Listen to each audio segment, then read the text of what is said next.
Hello friends, do you have any idea about the tribunals? What is the difference between the court and the tribunals? By whom are the members of the tribunals appointed?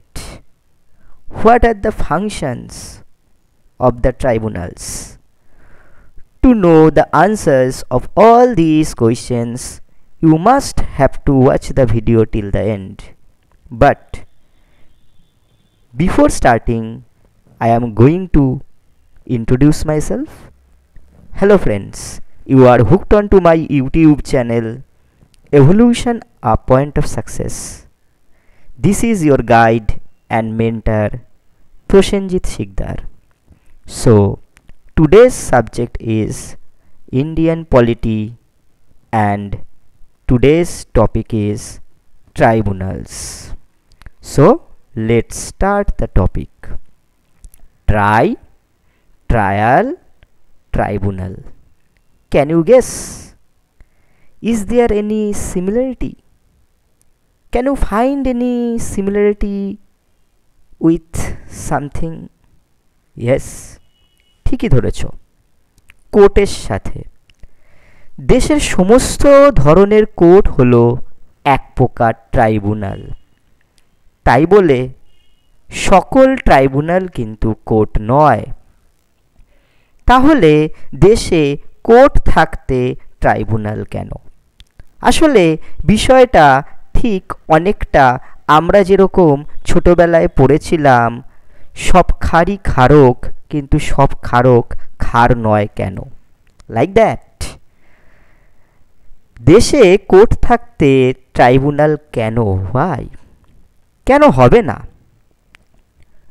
ধরো সন্তানদের আমরা স্কুলে শিক্ষকদের কাছে পড়তে পাঠাই,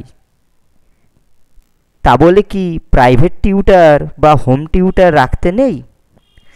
স্কুলে শিক্ষকরা কিভাবে পড়াচ্ছেন সেখানে আমরা গার্ডিয়ানরা নাক গলাতে পারবো না, কিন্তু হোম টিউটরের ক্ষেত্রে অবশ্যই হোম টিউটরের ক্ষেত্রে একটু হলেও আমরা মাতব্বরি ফলাতে পারি তো। আসলে কোনো বিশেষ ক্ষেত্রে মাতব্বরি করার জন্য কোর্টের সময় নষ্ট না করে কেন্দ্রীয় আইনসভা অর্থাৎ পার্লামেন্ট এই সমস্ত ট্রাইব্যুনাল গঠন করে। যেমন ধরো একাধিক রাজ্যের মধ্যে যদি নদীর জল নিয়ে ঝামেলা লাগে তাহলে সেটাকে সমাধান করার জন্য তৈরি করা হয় ওয়াটার ডিসপিউট ট্রিবিউনাল। অথবা ধরো সর্বভারতীয় স্তরে নিয়োগ সংক্রান্ত কোনো বিষয়ে যদি কোনো সময় কোনো সমস্যা হয়ে থাকে সেক্ষেত্রে সেন্ট্রাল অ্যাডমিনিস্ট্রেটিভ ট্রিবিউনাল বা ক্যাট তৈরি করা হয়ে থাকে। আবার ধরো পরিবেশ সংক্রান্ত বিষয়ের জন্য ন্যাশনাল গ্রিন ট্রাইব্যুনাল। অর্থাৎ যে কোনো ধরনের সমস্যা সৃষ্টি হলে সেই সমস্যাগুলির সমাধান করা হয় এই ট্রাইব্যুনালের মাধ্যমে। এবার চলো দেখে নেওয়া যাক এই ট্রাইব্যুনালের ব্যাকগ্রাউন্ড এবং এই ট্রাইব্যুনাল কোথা থেকে আসলো, কিভাবে আমাদের এই ট্রাইব্যুনাল ভারতীয় সংবিধানের মধ্যে তার নাম নথিভুক্ত করে নিল, এই সমস্ত বিষয়ে আমরা একটু আলোকপাত করে নিই। ইন্ডিয়ান 1976 সালে 42তম সংশোধনী অর্থাৎ 42nd অ্যামেন্ডমেন্ট অ্যাক্টের মাধ্যমে 42nd amendment act 1976 which is also known as the mini constitution, অর্থাৎ যে অ্যাক্ট 1976 42nd অ্যামেন্ডমেন্ট অ্যাক্ট, যাকে মিনি সংবিধান অথবা দ্য মিনি কনস্টিটিউশন বলা হয়ে থাকে, এই সংশোধনী পার্ট 14A 14 এতে একটি নতুন 14A বলে বা 14A বলে একটি নতুন পার্টকে আমাদের কনস্টিটিউশনে ইন্ট্রোডিউস করানো হয় এবং এই পার্ট যখন নতুন ইন্ট্রোডিউস করানো হয় ঠিক তার সাথে সাথে যেহেতু নতুন পার্ট এসেছে তো তখন নতুন আর্টিকেলসও আসবে, এটাই স্বাভাবিক। অতএব 323-এর এ এবং 323-এর বি এর সূত্রপাত, অর্থাৎ এই 42nd কনস্টিটিউশন অ্যামেন্ডমেন্ট অ্যাক্টের মাধ্যমে একটি নতুন পার্ট 14A এবং নতুন আর্টিকেলস 323A অ্যান্ড 323B এর ইন্ট্রোডাকশন হয়। চলো দেখে নেওয়া যাক আর্টিকেল 323A তে কি বলা হয়েছে। আন্ডার আর্টিকেল 323A এই আর্টিকেলে বলা হয় যে কেন্দ্রীয় আইনসভা অর্থাৎ পার্লামেন্ট অহেতুক কোনো জটিলতা সৃষ্টি করে দেশে কিন্তু অ্যাডমিনিস্ট্রেটিভ ট্রিবিউনাল গঠন করতে পারে। এই যে অ্যাডমিনিস্ট্রেটিভ ট্রিবিউনাল সংক্রান্ত আইনটি 1985-এ পাশ করা হয়। This act was passed in the year 1985 and the act is known as Administrative Tribunal. এতে বলা হলো যে এর দ্বারা অর্থাৎ এই অ্যাক্টের মাধ্যমে এই যে অ্যাডমিনিস্ট্রেটিভ ট্রিবিউনাল গঠন করা হলো, এই অ্যাডমিনিস্ট্রেটিভ ট্রিবিউনালে বলা হলো যে কেন্দ্রীয় আইনসভা অর্থাৎ পার্লামেন্ট কেন্দ্র এবং রাজ্যগুলির মধ্যে অর্থাৎ কেন্দ্র এবং রাজ্যগুলিতে অর্থাৎ সেন্টারে এবং স্টেটগুলোতে অ্যাডমিনিস্ট্রেটিভ ট্রিবিউনাল গঠন করতে পারবে। Point to be noted, very very important for all competitive examinations, that এই ক্ষমতা this power is limited, অর্থাৎ এই ক্ষমতাটা কিন্তু শুধুমাত্র রয়েছে কেন্দ্র সরকারের, অর্থাৎ এই ক্ষমতা কিন্তু কোনো রাজ্য বিধানসভা অর্থাৎ স্টেট লেজিসলেটিভ বা স্টেট লেজিসলেচারকে দেওয়া হয়নি, অর্থাৎ this power is limited only to the center and it is not extended or this power is not under the state legislature, অর্থাৎ রাজ্য বিধানসভার কিন্তু এই ক্ষমতা নেই।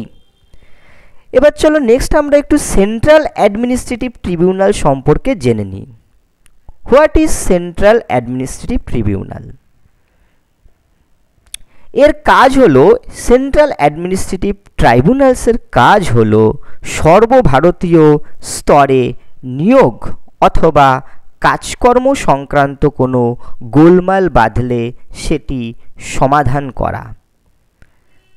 তাহলে কোর্টের কোনো কর্মচারী অথবা সুরক্ষা মন্ত্রকের অফিসাররা এর আওতায় পড়েন না। কারণ কি? Y?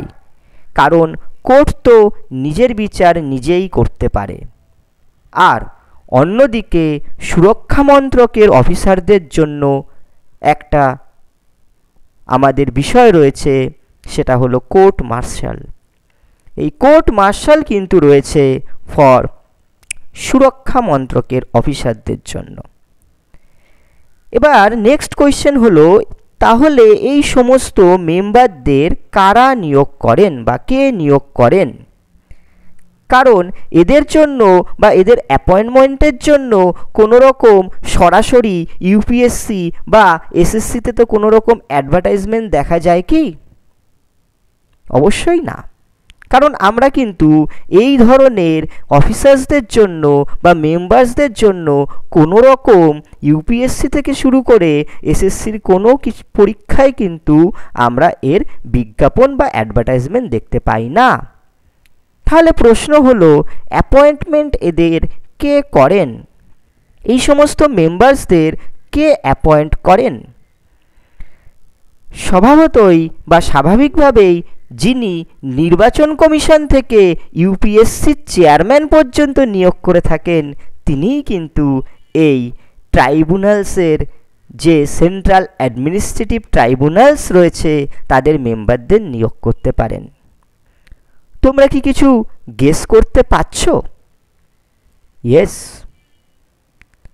The members are appointed by the president with consultation with the chief justice of India, অর্থাৎ ভারতের রাষ্ট্রপতি ভারতের চিফ জাস্টিসের সঙ্গে কনসাল্ট করার পর এই সেন্ট্রাল অ্যাডমিনিস্ট্রেটিভ ট্রাইব্যুনালসদের মেম্বারদের কিন্তু নিয়োগ করে থাকেন বা অ্যাপয়েন্ট করে থাকেন। তাহলে বুঝতে পারলে ট্রাইব্যুনালস কি জিনিস? Trial, tribunal. Don't forget that. With that, this is Prosenjit Sikdar signing out from Evolution Up Point of Success. Till we meet next, keep watching, keep studying, and keep sharing. Don't forget to subscribe, like, and comment. Bye. Take care.